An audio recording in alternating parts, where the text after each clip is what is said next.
Good morning, ladies and gentlemen. Welcome back to this Monday morning with Business Coach Moloy. My apologies. We are about 45 minutes late, but the weather is such that took time to reach office. But again, I'm being below the point of power, and I'm not going to give any blames, excuses, denials for what we have done. I should have left early.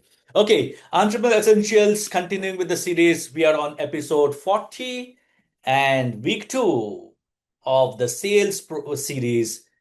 And today we are going to start off with the sales mindset. And let me start asking you something. How many of you truly enjoy selling? And be honest. Type yes if you love it. Type no if sales sometimes feels uncomfortable or stressful. Come on, gentlemen and ladies.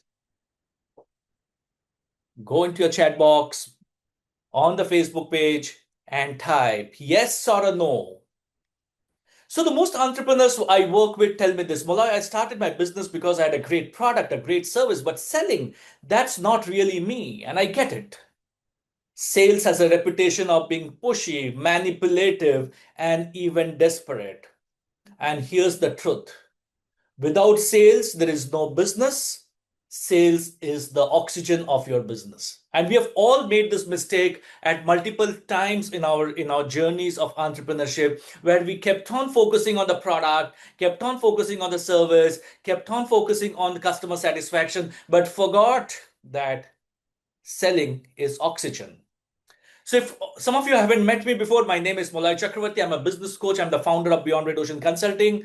I'm a certified action coach, and I help entrepreneurs like you create predictable, scalable sales engines so you can grow your business without the sleepless nights that many of us go through.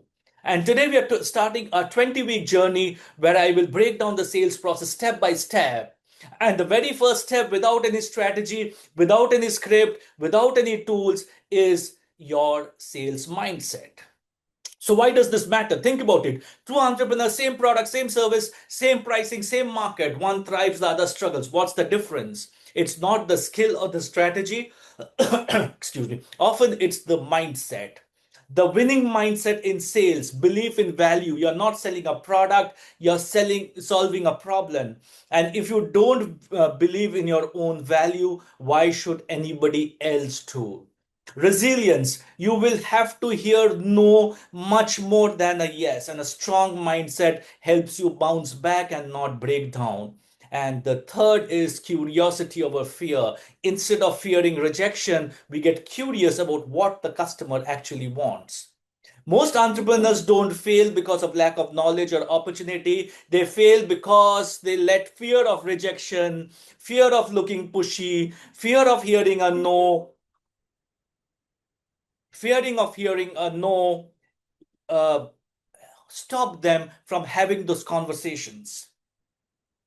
How many of us, and put a number on put a number on the chat box if you want, and if you don't want to share the number, put it on your diary, on wherever you write. Let me know, or tell yourself, how many sales conversations have you had in quarter one?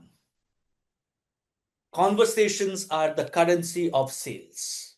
And if you're not having enough conversations, then you're not probably doing sales. When I look at my business, my conversion rate from a conversation to a client is 1%, which means to sign up one client, I need to have 100 conversations going at any point in time. Now, if I don't do it, I can be rest assured that I will not close that sale.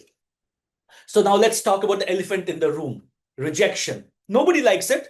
It feels personal. But here's the reframe. Rejection is not about you.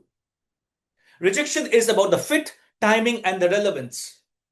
One of my clients in a professional services once told me, Malay, I can't take rejection. It crushes me. So I asked him, what if the customer says no because they just signed up with somebody last week? Or because they don't have the budget right now? Is that about you or about the situation? The shift changed the whole approach. He stopped taking personally and started playing the long game. Understand, rejection is not about you. Rejection is about that activity. And the moment we start taking rejections personally, we will always struggle in sales. Reframe to share. A no does not mean a no forever. Every no brings you closer to a yes. And rejection is redirection towards better opportunities or towards refining your pitch or your mindset. If you can't handle rejection, ladies and gentlemen, you cannot handle sales. And rephrase it, if you can handle rejection, you can handle sales. And if you can handle sales, you can handle growth. And if you can handle growth, you have a sustainable business. It's that simple. Now let's make a practical 5 step to build a strong sales mindset. One, detach from outcome. Don't chase the sale, chase the conversation. When you're focusing on building relationships, sales follow naturally. Daily reps. Sales is like going to the gym. The more calls, the more meetings, the more conversations you do, the stronger your sales muscle becomes. And celebrate the no's, track rejection, make it a game. One client of mine set a goal of collecting 100 rejections a month. Guess what? He's hit his sales targets much faster because the more the no's meant more the yeses also.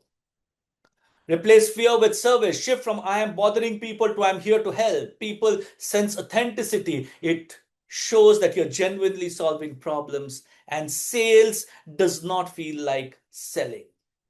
And build, and all of us need to build our resilience rituals, create habits that protect the mindset, listen to motivational podcasts before calls, practice affirmations, review customer success stories in your mind, and ask this every single day.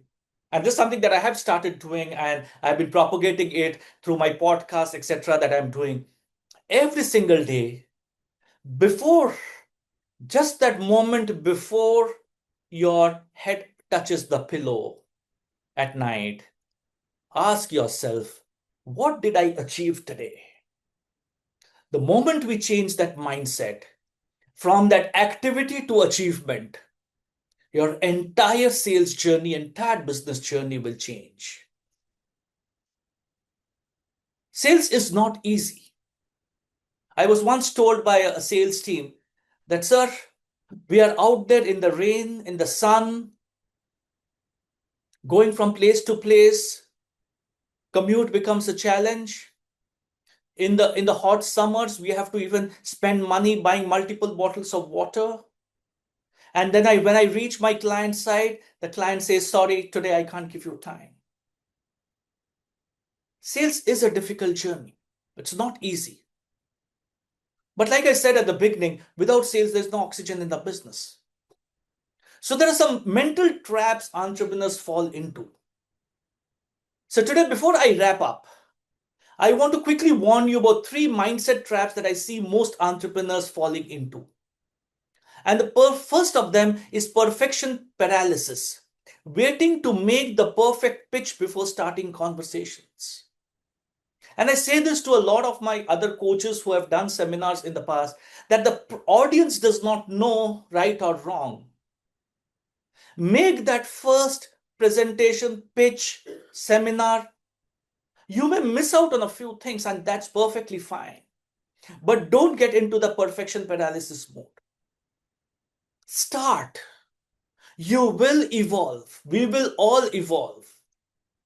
The day we aim for perfection, that day we are dead. The day we start looking at something and saying, okay, this is the first set of document I have. What is the next thing that I need to do? You will be able to make that progress. Number 2, fear of follow-up. Thinking follow-up means being pushy, when in reality, most sales happen after 5 to 7 touch points. So how many touch points do you have? What's the methodology of managing all your leads? A lead would have come back, would have got converted into a prospect. Before converting into a customer, the prospect would have said, no, not now. What stopped us, or what is stopping us from creating WhatsApp groups, etc., and keeping them constantly engaged? Because today's no does not mean a permanent no. So keep on sending content out to them. Keep on writing to them once in a while. Check on them how their business is doing. Yesterday I was on a call with I do a group coaching session on a Sunday morning, and there's this gentleman who makes kitchens. And he says, Moloy, you know what? Since the last time we met, I went back and looked at my numbers. And in Q1, I'm 33% down over last year. I have a cash flow challenge. Now, for him to look at that 33% and say, I am down, is not what we are aiming at. What we are aiming at is, where are all those prospects that he has been talking to since the last 15 months? What is that engagement strategy that he's going to adopt? How does he follow up? How does he communicate to them that I'm still there? And the third mental trap that entrepreneurs fall into is the comparison game. Believing that others are better, they are more smoother, they are more experienced, is holding a lot of these people back. They forget that authenticity builds polish every single time. I have seen fantastic sales professionals with a great gift of gab, but not been able to close sales because they lacked authenticity. And I've seen people with average command over English go out and close sales because they were authentic. And I say this to a lot of people, if you're in the profession of sales, you need to have a decent grammatical formation of sentences, but no one is judging you by your ability to speak very good English. It's like judging a cow at what speed that cow climbs the tree, or a monkey at what speed the monkey flies, where the job of the eagle is to fly and the monkey is to climb trees. So don't get into the comparison trap, because there will be people who will be better than you. There will be people who are smarter than you. There will be people richer than you. There will be people who are doing fabulously well, much better than what you are doing. But there is nobody on this planet. As an entrepreneur, there's nobody on this planet who has all the attributes that you have. Please go out and look at those attributes and say, how do I leverage these attributes better? Because the combination is not there with anybody else. It's you and nobody apart from you. And here's the last truth, gentlemen. Sales success starts in the mind. If you're seeing selling as manipulation, you will always struggle. If you see it as service, you will thrive. Rejection is not the end of the road, it's just a feedback. And the more you embrace, the stronger you get. Today, if you've got at least one breakthrough idea today, type value in the comments box. And here is my challenge for you for this week. Write down every single rejection you face, whether it is a no reply or a direct no, or even a stalled conversation. And at the end of the week, reflect on what these rejections taught you. You will see patterns, and patterns are power. And remember, this is just week 2. Over the next 19 weeks, we will dive into every stage of the sales process, from prospecting to closing and beyond. And next, we will look at finding and qualifying leads, the lifeblood to your sales pipeline. And I'm sure you don't want to miss it. I promise I'll be there next Monday, same place, slightly different time, 9:45, back to a normal time, to talk about finding and qualifying leads. If you're joining in late, my name is Moloy Chakravarti, founder of Beyond Red Ocean Consulting, Action Coach Certified Business Coach, and I help entrepreneurs like you create sales engines so that their business can grow without chaos. Follow this page, turn on the notifications, and join me every week as we transform on how you think about sales. Till we meet next time, God bless, take care of yourself, take care of your health, and have a fantastic day and a week.